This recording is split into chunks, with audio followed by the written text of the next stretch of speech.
l'année.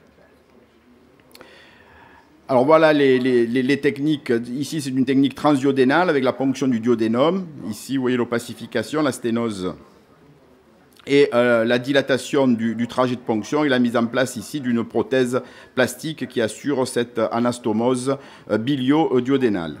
On peut remplacer la prothèse plastique par une prothèse métallique entièrement couverte ici au niveau du deuxième duodénum. Le plus souvent, on préfère utiliser la voie gauche. Ici, c'est un cas d'une patiente avec une double sténose, avec une sténose duodénale et biliaire, en rapport avec un cancer pancréatique avancé et métastatique. Vous voyez que la technique a consisté, alors qu'il était impossible d'arriver au niveau des voies biliaires, de ponctionner les voies biliaires gauches, descendre le fil guide est passé dans le duodénum.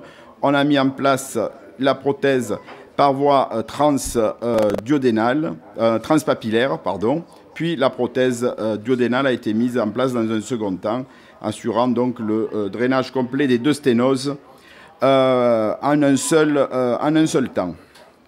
Alors la technique, c'est une petite vidéo rapide.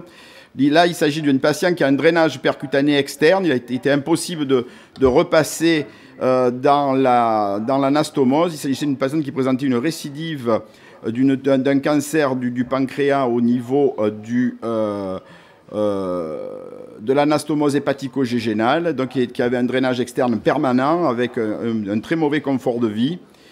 Et vous voyez donc la première partie de la technique, c'est l'opacification des voies biliaires gauches, ici avec une aiguille de 19 gauge, puis le passage d'un fil guide que vous allez voir.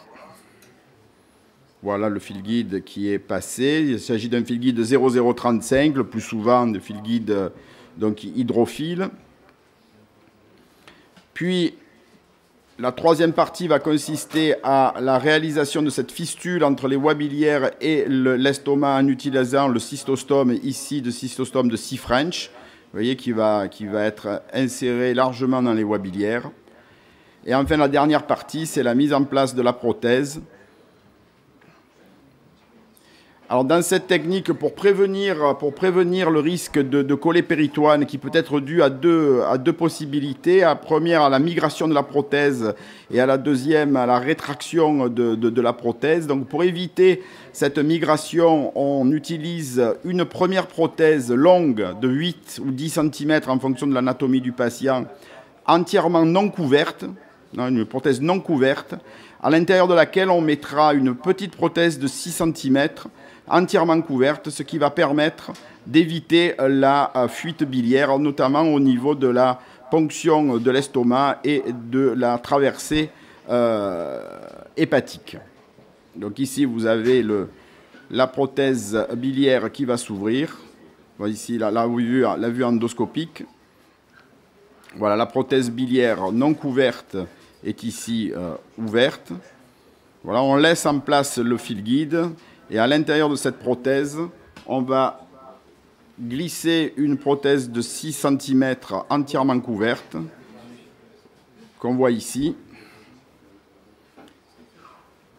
pour assurer, bien sûr, l'étanchéité du système. C'est-à-dire que ce système de prothèse dans une prothèse permet, avec la première prothèse, d'éviter la migration et la deuxième, ici, évite la fuite biliaire.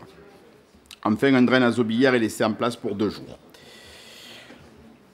Alors l'intérêt, c'est aussi dans les tumeurs de Klatskin. Ici, vous voyez une tumeur de Klatskin complexe type 4 avec 3 prothèses mises en place par voie endoscopique et le foie gauche est, lui, drainé par voie écho-endoscopique. On voit ici cette tumeur très infiltrante avec les 4 prothèses en place. Ça, on va passer. Alors, l'intérêt, ici, vous voyez, c'est en cas d'obstruction de l'hépatico-gastro. Là, c'est une hépatico-gastro obstruée de 1 an et demi après. Vous voyez qu'il est possible de retirer la prothèse non couverte qui était mise à l'intérieur. Puis après, donc, de re-rentrer ici avec un gastroscope standard, de dilater le canal biliaire et de remettre après une nouvelle prothèse couverte ou partiellement couverte pour nettoyer cette hépatico-gastro. C'est très simple et ça se fait donc avec un endoscope standard. Ici, donc, vous avez les résultats de la littérature. Je vais passer plutôt sur ce tableau qui est celui de notre expérience. Vous voyez, dans l'approche transgastrique, le problème reste bien sûr la morbidité de cette technique de 26%. Il y avait dans ce cas-là, dans ces 10 patients, 5 qui avaient présenté un cholépéritoine. Depuis qu'on utilise cette nouvelle technique des 2 prothèses, le taux de cholépéritoine a réduit de manière très importante, puisque nous n'avons eu, sur les 25 derniers patients, plus qu'une seule complication. Alors, cette même technique peut être appliquée au drainage du canal pancréatique. Bien sûr, les indications, ce sont les sténoses du canal de Wirsung après échec de CPRE. Mais l'une des meilleures indications, c'est la sténose de l'anastomose wirsungo-gégénale ou wirsungo-gastrique après duodénopancréatectomie céphalique. Ici, vous allez voir cette technique. On a de plus en plus de ce type de sténose, puisqu'il y a de plus en plus de traitements chirurgicaux de tumeurs bénignes, notamment de TIPMP du pancréas,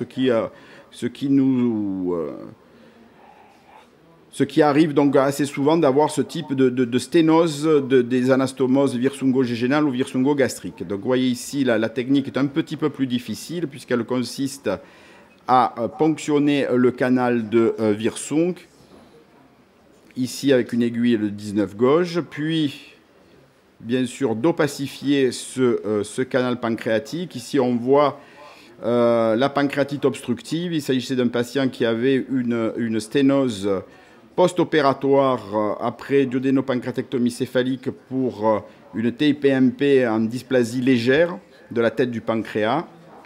Et vous allez voir qu'il a été impossible de passer le fil guide dans l'anastomose, malgré plusieurs tentatives de différents types de guides, Terumo ou autres types de guides hydrophiles. Aucun guide n'est passé, donc on a laissé en place le guide largement dans le canal pancréatique et en utilisant bien sûr le cystostome de C-French, on a créé une fistule entre le canal pancréatique principal et l'estomac, fistule qui va être maintenue ouverte en utilisant une prothèse de 7 French. Alors l'intérêt de ce type de pancréatico-gastrostomie, lorsqu'elles marchent, lorsqu'elles sont bien réalisé, c'est que même si la prothèse se bouche après 2-3 mois, la fistule persiste et le suc pancréatique coule autour de la prothèse dans l'estomac. Donc il s'agit d'une fistule quasiment permanente et il n'y a pas besoin de retourner changer ces prothèses. Je pense que sur les 35 malades que nous avons fait à Marseille, nous sommes retournés que 3 fois pour changer ces prothèses. Donc ici, on voit la prothèse qui a été mise en place. Ici, vous voyez l'aspect de la gastrectomie, de la duodénopancréatectomie céphalique et la prothèse mise en place. On peut aussi utiliser l'écho-endo comme un rendez-vous. Ici, il s'agissait d'une patiente qui avait aussi une sténose d'une anastomose wirsungo-gastrique. Vous voyez la ponction. Là, le guide est passé. Et lorsque le guide passe, on fait une technique de rendez-vous. Et là, c'est très simple pour restenter cette anastomose et de la dilater. Donc, je vais aller assez vite parce que dans la littérature, il y a peu d'études. Ce qu'il faut retenir, c'est que c'est une technique qui est difficile. Il faut la faire dans des services qui ont une bonne expérience de l'écho-endoscopie et du cathétérisme rétrograde de la papille parce que lorsque ces techniques ne réussissent pas, les complications sont souvent assez graves. Alors rapidement, pour terminer sur l'utilisation de l'écho-endoscopie en oncologie, on va passer sur la possibilité de mettre des fiduciales, c'est-à-dire des petits repères ici, ce qui est très utile pour les radiothérapeutes pour bien limiter les tumeurs. Mais on va parler de l'ablation tumorale guidée. Vous savez qu'il y a des papiers qui ont été publiés sur les injections d'alcool dans les tumeurs kystiques ou d'alcool et de Taxol pour ces tumeurs kystiques, notamment les équipes de Corée du Sud, qu'il y a des protocoles actuellement de photothérapie dynamique pour notamment chez Marc Barthé à l'hôpital Nord pour le traitement des tumeurs kystiques du pancréas et que nous travaillons aussi sur la possibilité de la radiofréquence guidée par écho-endoscopie. Ici, ce sont souvent des modèles animaux qui ont été publiés en utilisant différents types de produits pour détruire du tissu pancréatique, que ce soit l'alcool, l'oncogel, qui est en fait un gel de Taxol. Ici, on voit ici la zone de nécrose induite par une injection. On arriverait à détruire 2 à 3 cm de tissu pancréatique. Ici, les aspects en utilisant de la radiofréquence. Moi, je vous déconseille l'utilisation d'alcool dans les tumeurs, de l'injection notamment dans les insulinomes, puisqu'il y a eu un cas mortel, parce qu'on n'arrive pas à contrôler, bien sûr, l'injection d'alcool lorsque celui-ci diffuse en dehors de la tumeur, ça peut induire donc des problèmes très importants, notamment au niveau du pancréas. Pour vous montrer que ça marche quand même, ici c'est une diapo que m'a donné le docteur Seo, qui travaille dans l'étude en Corée du Sud sur les tumeurs kystiques avec l'injection de Taxol locale. Ici vous avez cette lésion kystique, l'aspect après injection, vous voyez qu'elle a complètement disparu. Et surtout, si vous voyez cette tumeur qui a été opérée, multiloculaire, un seul kyste a été traité par alcool et Taxol. Et vous voyez la différence par rapport aux autres kystes. Et celui-ci est complètement nécrosé avec une paroi fibreuse sans aucun épithélium actif. Donc l'association d'alcool et de Taxol, ça marche, notamment au niveau de ces tumeurs kystiques. Mais là encore, il va falloir bien sélectionner le type de tumeur à traiter. Alors juste pour vous montrer les prototypes d'aiguilles de radiofréquence qu'on peut utiliser, qu'on va peut-être utiliser dans le futur, sont des aiguilles d'écho-endo avec ce type d'aiguille type malécote, avec ici les zones de radiofréquence. Et voici un cas d'une adénopathie récidivante d'un adénocarcinome du cardia. Vous allez voir donc ici l'aiguille qui est mise en place, elle va s'ouvrir. Vous allez voir que la technique est assez rapide, de destruction est assez rapide. Donc là, c'est de l'évaluation de phase 1 uniquement. Voilà, ici l'aiguille s'ouvre et puis après la radiofréquence diffuse. Et vous avez donc une destruction assez rapide de la lésion en quelques secondes.